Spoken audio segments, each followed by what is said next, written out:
Across Five Aprils by Irene Hunt. Video by Corin Goss. Across Five Aprils opens up in 1861 in southern Illinois with the Creighton family in the middle of April. Life is somewhat normal for them, but there's a lot of concerns about the conflicts between the North and the South. The book opens up with Jethro, a 9-year-old boy, planting potatoes in the field of their farm. During dinner at night, the family of 10 people start to get into a heated argument about the different perspectives on the ongoing problems in the country. When Yale Shadrach, the county school teacher and lover of Jethro's sister Jenny, arrives back from town, news about the Civil War reaches the family.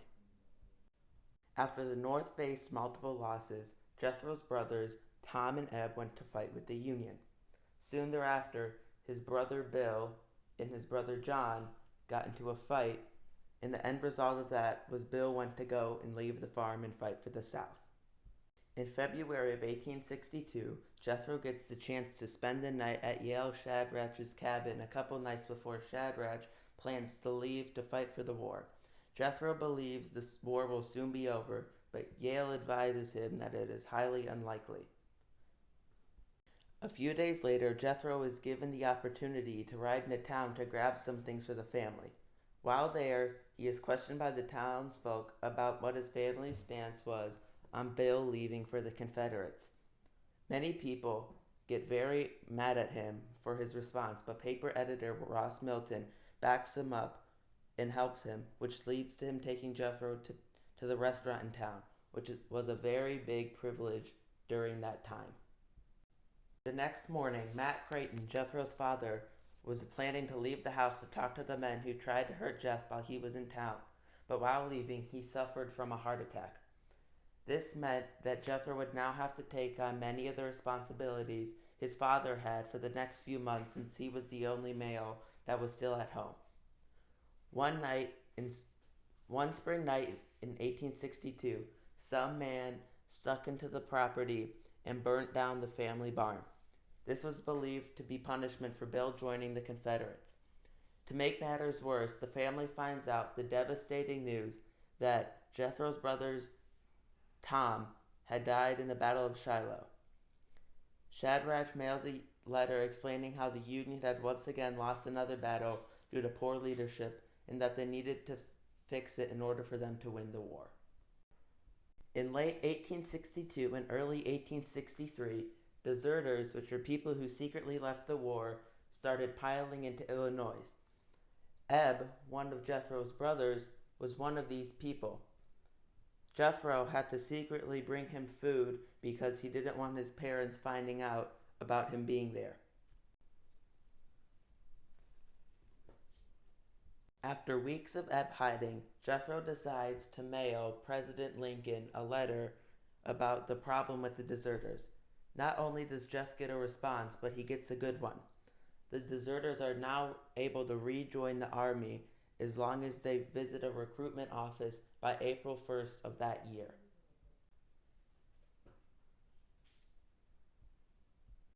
After news that the Union had lost a bloody battle in Chancellorsville, Shadrach mailed the Creightons to let them know that he was okay.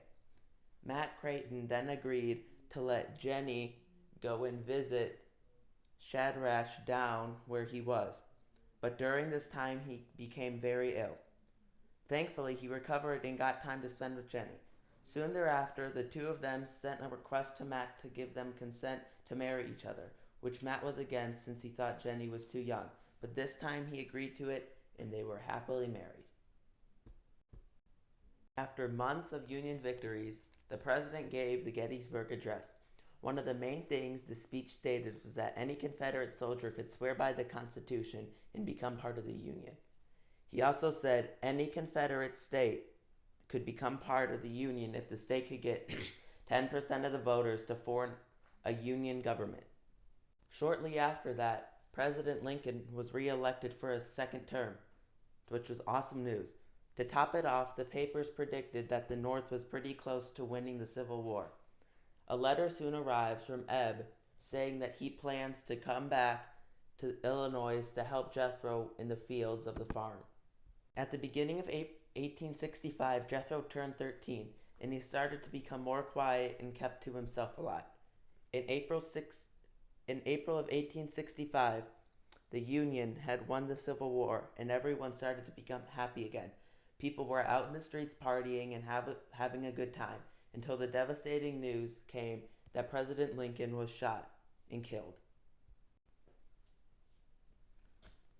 This personally made Jethro very sad and depressed, but he received amazing news that Shadrach and Jenny were back at home and he would be moving in with them in order for him to keep devoted with his studies. This made him very happy and he was cheered up again. The Battle of Shiloh, also known as the Battle of Pittsburgh Landing, took place in Hardin County, Tennessee on April 6th and 7th of 1862. The battle was one of the early battles that took place in the Civil War. It started when the Confederate Army attacked the Union General Ulysses S. Grant's army by surprise on the 6th. It first appeared as if the South was going to win the battle, but after a while they were no longer able to hold their ground, which led to them having to pull back. Though the Union won the battle, it came at a very big cost. The Union alone suffered 13,000 casualties, while the Confederacy suffered 10,000, bringing the casualty total to 23,000. The Battle of Gettysburg was not only one of the most well-known battles of the Civil War, but it was also one of the bloodiest. The 3-day-long battle was fought about 35 miles southwest of Harrisburg, Pennsylvania, in the town of Gettysburg. In late June of 1863, General Robert E. Lee led the Confederacy through Virginia and into Gettysburg, where it collided with the Union-led army by General George G. Meade. The battle started on July 1st and ended with a Union victory on July 3rd. At the end of the battle, there were 51,000 casualties and about 7,000 deaths. On the evening of April 14, 1865, at Ford's Theater in Washington, D.C., famous actor and Confederate John Wilkes Booth shot President Abraham Lincoln in the head during a play the president was watching there. The assassination was only a short 5 days after the Confederate Army surrendered in Virginia. Booth initially was going to abduct the president on March 20th, but failed to do so after the president didn't show up to the place the abduction was planned. Around 10:15 p.m., John Wilkes Booth fired a .44 caliber pistol into the back of the president's head, then proceeded to jump onto the stage and escape on horseback. Abe Lincoln was pronounced dead on April 15, 1865 at around 7:22 a.m.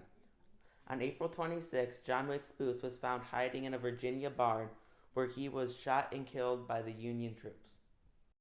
Overall, I will give this book a score of 7 out of 10. For the first half, the book was quite slow and even somewhat boring, which initially caused me to not enjoy it. The last half of the book was more interesting and intriguing, which led me to liking the book, while also learning new things about life during the Civil War. Thanks for watching!